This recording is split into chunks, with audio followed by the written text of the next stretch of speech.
I'm Fonzo. And I'm Eliza. And we're the co-host of Grown, a podcast from the Moth that shows we're never fully grown. Growing up feels like a phase that should end at some point, but does it ever really? Whether you're 16 or 26 or 86, you're gonna have to deal with family drama, your body, and the type of person you want to be. So why not put it all out in the open and go through it together? Join us every other week to deal with cringe, culture, and the courageous efforts of people like you to get grown. Start listening today. Follow Grown on Apple Podcasts, Spotify, or wherever you're listening right now.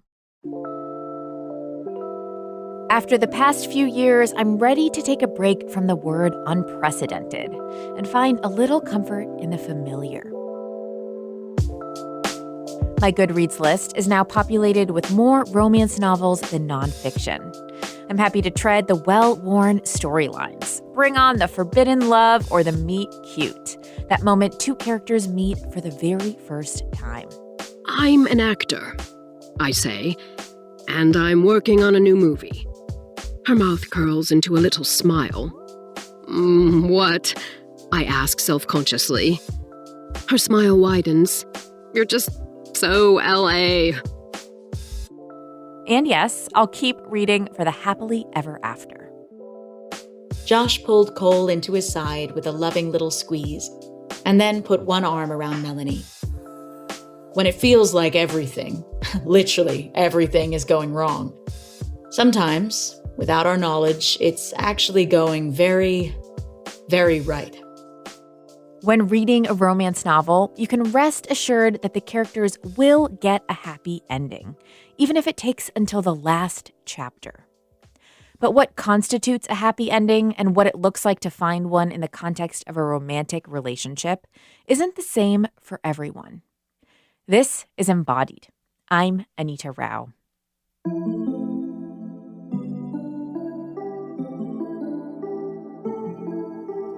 There's a growing cohort of authors writing romance novels that feature perspectives long absent in the genre.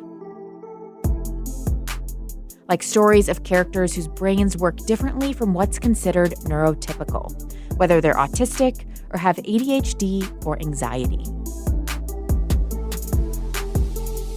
Imagine trying to achieve a more intimate connection with someone without knowing which touches, sounds, or movements are difficult for them. Imagine the vulnerability of disclosing that you have such triggers and trusting someone enough to navigate them without trying to fix or change or even ignore them. A happy ending to me means that they find a partner who loves them and supports them as they are, doesn't think they need to be cured, or could only love them if their depression goes away, but, is willing to support them even when they're struggling and having difficult days. You just heard from Stacia Brown, an avid reader and writer, and ESU, a writer of queer romance, including the 2019 novel Human Enough. As a reader, ES noticed early on that romance by big-name authors and publishers rarely featured characters who were neurodivergent or held any marginalized identity. Where they did find that representation was in fan fiction, which ultimately led them to the world of indie or independently published romance. That was the first time I really encountered romance with marginalized leads, because before then, in traditional publishing, I thought romance was only made up of straight, white, able, neurotypical main characters. But when I started reading indie romances, I really fell in love with the genre and then started to write it myself. I noticed it was a lot more common to find romances with characters who had mental illnesses like anxiety and depression. I discovered some romances with characters who were autistic or had ADHD. Definitely, because in traditionally published romances, I hadn't encountered it at all. So starting to see it in the indie space made it feel very welcoming for me as a reader and a writer.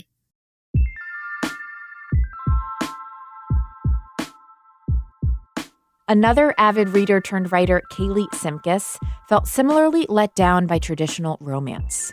Kaylee is the author of the novella series Learning Curves, which traces the queer love story of fictional characters Elena and Cora. Like ES, Kaylee turned to the indie romance community to find more diverse representation.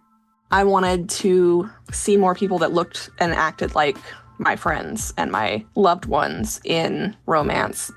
You know, I have a lot of trans friends. I have a lot of otherwise queer friends. I'm queer myself. And finding that, especially in North Carolina in the 90s and early 2000s, was harder to do than it is now.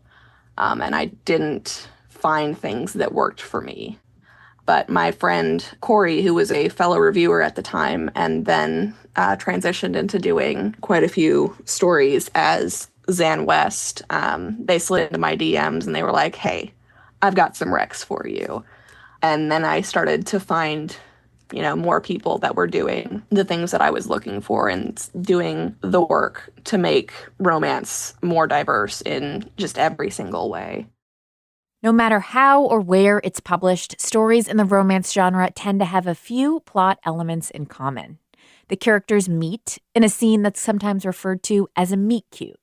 They fall in love, and after navigating the various challenges that keep them apart, they end up together for that happily ever after. But beyond those guideposts, there's lots of room for variation. How the characters meet and how similar their world is to our own is up to the author.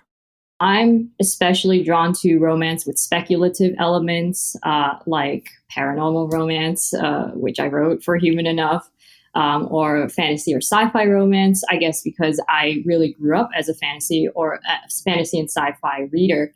So I like seeing the blending of romance with that.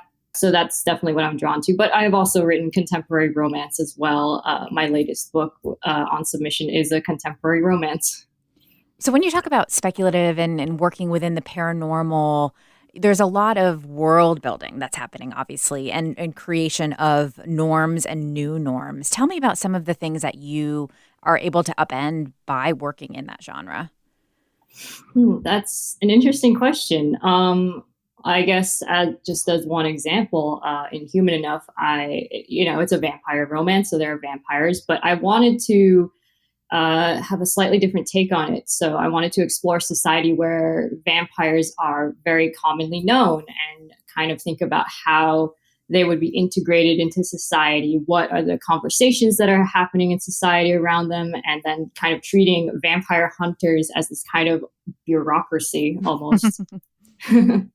Love stories with vampires or other elements of fantasy are considered speculative or paranormal romance. But there are so many other romance subgenres, like seriously way more than I ever realized existed. And within these, there are often worlds that more closely resemble our own. One thing about romance novels that really gets me is the common scenarios that lead characters to get together. When enemies become lovers, when a happenstance power outage is the backdrop for budding love. As many tropes as there are ways to fall in love in real life. Neurodivergent characters can be featured in any of these subgenres or tropes. But according to Kaylee, some scenarios make it easier to explore neurodiversity when it comes to love and relationships. I really love playing with friends to lovers because you get to kind of start out with what you would see with an established relationship, but you also see how that relationship kind of shifts to be more romantic rather than a strictly platonic one. So you get to see them saying, oh, well, we've always done this together. We've always held hands. It's just a comfort thing, especially for, autistic and ADHD main characters. But then you also realize that it's not just platonic. It has other meanings to it that you didn't see before or that you didn't feel before. And it's just really fun to put on the page. I also really love forced proximity, where they're stuck at a conference together or, they're snowed in, there's only one bed, etc., things like that. I really love playing with that because being in close quarters is something you can't escape from it, which is the point. So you have to deal with a lot of the things that you've been hiding from. I didn't really start exploring the romance genre until the last decade or so. And I'm kind of bummed about it because I feel like younger versions of me could have used more exposure to the many ways to find connection and access pleasure in partnership. What I love about reading YA romance now is that it normalizes the range of sexual experiences young people have and gives them some language to think about articulating what they're feeling. YA Anita was 100% more bashful with 50% fewer words for talking about any of this stuff. To write good YA romance means capturing the experiences and perspectives of younger characters while also considering some important questions about the impact these stories might have on younger, less experienced readers. One YA writer who's thought a lot about these questions is Emery Lee, author of the YA romance Meet Cute Diary. Since we spoke with Emery back in 2021, E has published another YA romance novel called Cafe con Leche. I think a lot of people have this idea of, young adult books as being distinctly different from, regular adult books. And I think in a lot of ways, they're kind of really similar, especially when it comes to the contemporary romance category, because essentially you're still trying to meet all of those genre expectations, the happily ever after, the two characters coming together. But I think the biggest differences is just being prepared for an audience that may not be as experienced, both in terms of what to expect in tropes, but also in terms of life lessons. Like, you have to be a little more careful at making sure that you're not normalizing or enforcing, harmful relationship images, and basically make sure that what you're presenting to teenagers is something that if they take away from it, it won't cause them harm in their daily lives. I love that because it makes me think back to those super formative memories I have of my first encounters of relationships and novels. Like, it's a very formative thing as a young reader. You're excited, you're thinking about love and attraction, and so it really like holds on to you in a significant way. Can you give me some examples of things that you've thought about when you're writing of, I really want to set this up or show this example, maybe because I needed it myself? Yeah, definitely. So it's hard, I think, talking about YA because it's a relatively young genre or demographic. Not that there were never books for teens before, but as far as the robustness of the category now, it's something that really took off, around the early 2000s, especially with Twilight. And so I think for those of us who kind of got into books around that time, a lot of what was being put out in YA was not being written intentionally to be YA exclusive. It was written with the expectation that it would kind of be marketed more broadly because at the time YA wasn't as big of a category as it is now. And so there were a lot of elements that were put into those stories that as an adult you could potentially parse as being not good for replication in real life. But I think before you can put some of those parameters in place, sometimes you start to normalize these things the way that a lot of relationships in YA, especially around that time, were very possessive. There was a lot of like overbearance and like this expectation that like everything in your life should revolve around this new significant other, and like it's earth shattering and everything is about this. And I think as I was writing my book, it was kind of important to me to make sure that I put into perspective that like romance is one element of the teenage puzzle. And so, it was important to acknowledge like your character should still have friends, they should still have family, and that ultimately like romance is never going to be as, cookie cutter as it can be in fiction, and that real life often deviates from that a lot. I love that nuance. And honestly, I wish there were a tad more of that in Twilight. But even if the stories don't have everything, they'll grab you if they convincingly take you inside the head and heart of someone with a different perspective than your own. For ESU, getting inside the head of a character is an opportunity to represent neurodiversity on the page. Their book, Human Enough, stars an autistic Chinese-American vampire with a complex and well-developed internal monologue. It was really important to me when writing his character to get very deeply into his head and his thought process and to kind of explain, to make sure that when, for example, he has trouble perceiving sarcasm or something like that, to portray it as not just like something very funny, something played for laughs, or something that's very hard to understand for a neurotypical audience, but something that makes sense from his point of view. And, you know, I've definitely had that experience myself of the sort of difference between what you think in your head versus what you actually say out loud, because you're kind of second guessing yourself. And so that also kind of came through. I love that. And it reminds me of Helen Huang, who's become a really prominent voice in the neurodiverse writer community. In an interview, was talking about how writing neurodiverse characters, she said, helps her better understand herself and her process of what she's been through. Kaylee, I'm curious about whether that resonates with you. Has there been anything about writing these characters that has helped you understand yourself better? Oh, absolutely. I wrote Learning Curves in 2017 and early 2018. And I knew that I was ADHD, but my brother was diagnosed as autistic when he was, I think, 3. Might have been earlier than that, but he's known he's autistic his entire life. But when I went to get tested, doctors told me that there was, no way I was also autistic. It's, girls don't get autism, which was a pretty common thought in, the early 90s. But I started doing more research on different aspects of neurodiversity.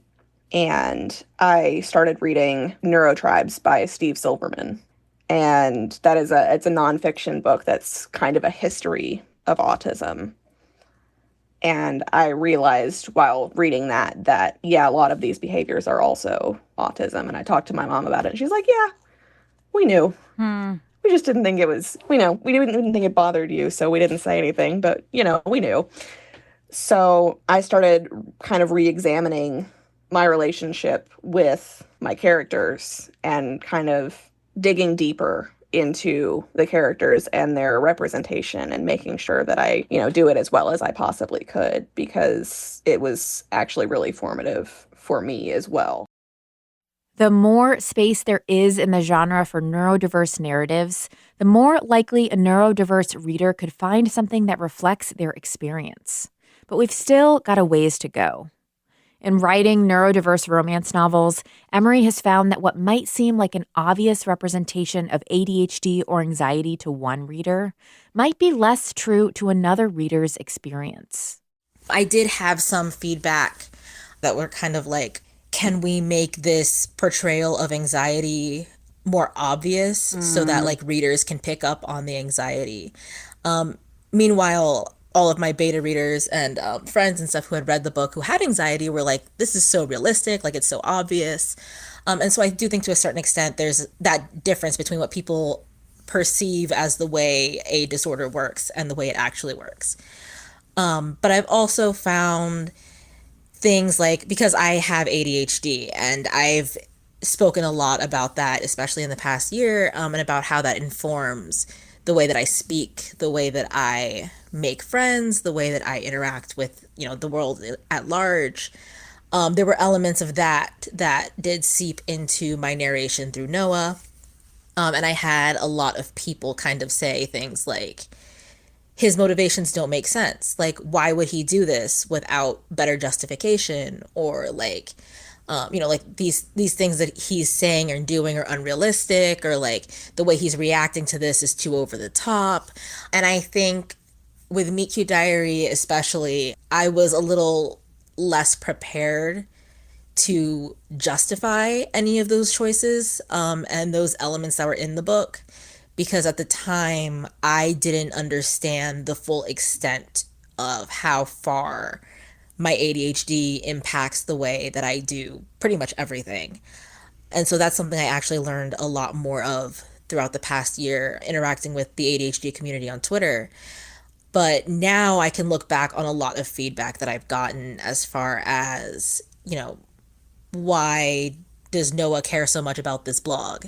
And it's like, at the time I was like, well, it's his blog. Like, why wouldn't you care? And it's just like that disconnect between the way my brain automatically, filters these things that are important to me versus the way that somebody who thinks differently might see it as something that's super unimportant.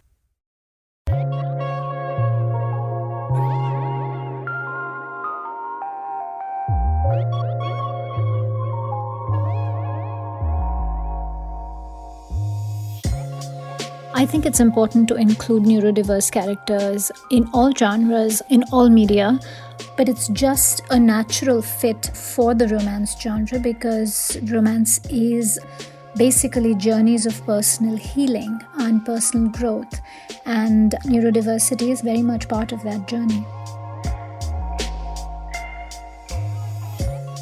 They model the language of how to talk about autism, how to be respectful and accommodating of a neurodivergent person's preferences and needs.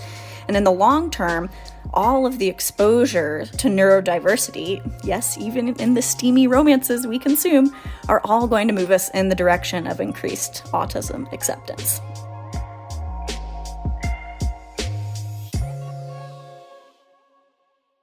You just heard Sonali Dev, an award-winning writer of contemporary romance, including The Emma Project and The Wedding Setup. And Lars, a listener who spoke to us about romances by author Chloe Lees. Regardless of the genre or communities you seek to represent, putting a book out into the world is a long and painstaking process.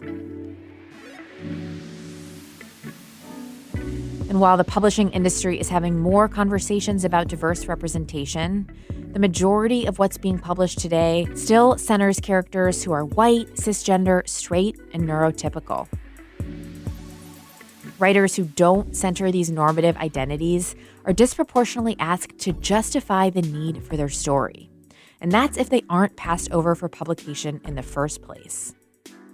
So if and when you move through all those hurdles and you put a book out there for folks to read, it's kind of just the beginning of the next phase, which for many newer authors is marked by a lot of vulnerability. The hashtag Own Voices movement seeks to celebrate works by writers who share the marginalized identity of their characters.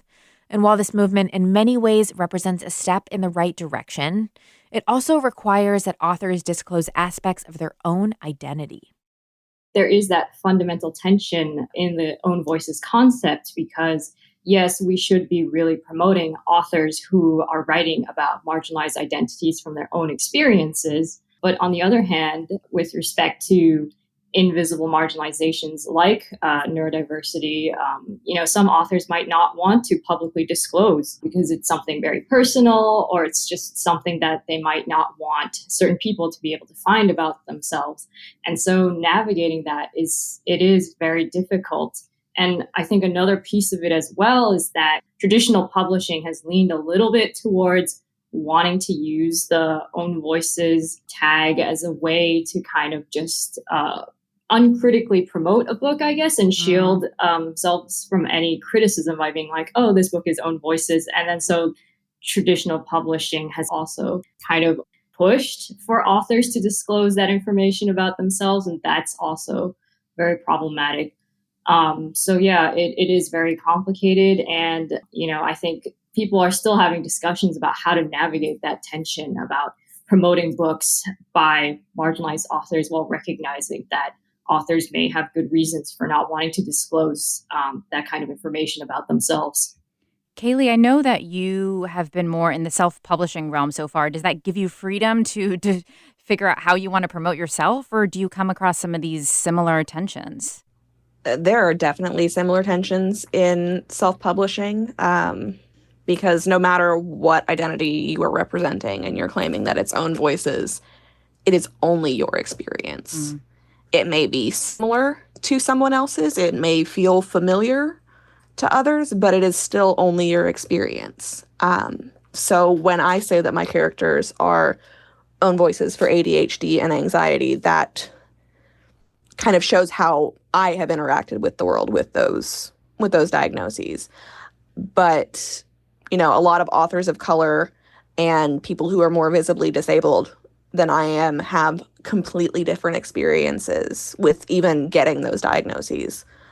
But we also, when we have the Own Voices label, it can be used by other readers or other authors to kind of rubber stamp a work and say, oh, you can't criticize this because it's own voices.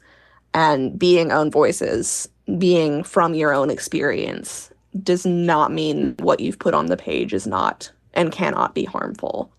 That's something that a lot of us need to be aware of when we're writing. Receiving critiques from readers and reviewers alike is an expected part of the publication process. And when your work explores narratives and identities that have been historically overlooked, readers who share these identities might be more likely to speak up about how these characterizations relate to or fall short of their own experiences. But you only have to spend a hot second looking through them to notice how brutal people can sometimes be. For Emery, the trick is learning how to distinguish rants from thoughts, from feedback that's actually constructive. I've been tagged in some thoughts that were kind of negative, and then I was like, people who will say things like, what was the point of this book? Like, there's nothing special about it. And obviously I disagree. I wouldn't have written a book if I didn't think there was anything about it that, wasn't contributing anything. But at the same time, if you don't feel like there's anything special about this book, that's fine. There's 1.5 trillion other books you can pick up that'll be special for you. And so in that case where it's kind of like someone's thoughts, if I'm really hurt by it, I might go vent to a friend about it in private. But for the most part, I just kind of keep scrolling when people give me thoughts that I feel like I just can't really respond positively to. But it's different, I think, when I get feedback. And feedback is when people try to give you critique meant to improve, quote unquote, something that you've written. And I think in that case, it tends to be a little more grating because not only is there that layer of I disagree with your comment, but it also has that layer of I did what I did intentionally.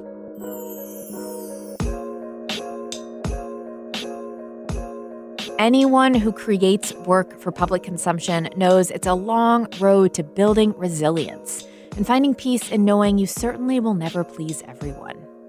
But writers like E.S., Emery, and Kaylee are working toward a world in which more neurodivergent readers are able to see their experiences reflected somewhere in the literary landscape, even if it's in a story they didn't write themselves. Part of the reason why I started writing romance was because I was looking for kind of specific type of representation and a hopeful ending, and I wasn't finding too much of it. For example, a romance where a depressed character isn't magically cured of their depression at the end by the power of love, but just finds someone who will support them anyways. And so I really wrote that because that was what I needed at a certain point in my life. And I was also, thinking if anybody else is in the same situation as I was at that point in my life, I really hope that would resonate for them as well. At the end of the day, I'm trying to tell a story, and it's one of 1 trillion different stories that could feature those same intersectional identities. And it's just a matter of essentially making sure there are enough stories like this being put out into the world that, anyone who doesn't like this one can find something else that actually satisfies what they need. Embodied is a production of North Carolina Public Radio WUNC, a listener-supported station. If you want to lend your support to this podcast or any of our other shows on demand, consider a contribution at WUNC.org now. Incredible storytelling like you hear on Embodied is only possible because of listeners like you. This episode was produced by Audrey Smith and Kaya Finlay. Amanda Magnus is our editor, Jenny Lawson is our sound engineer, and Quilla wrote our theme music. If you enjoyed the show, we have a little assignment for you, and it's just going to take 2 minutes. Text this episode to 5 friends who you think will like it. You spreading the word about Embodied is what helps new folks find our show, and it means so much. Until next time, I'm Anita Rao, taking on the taboo with you.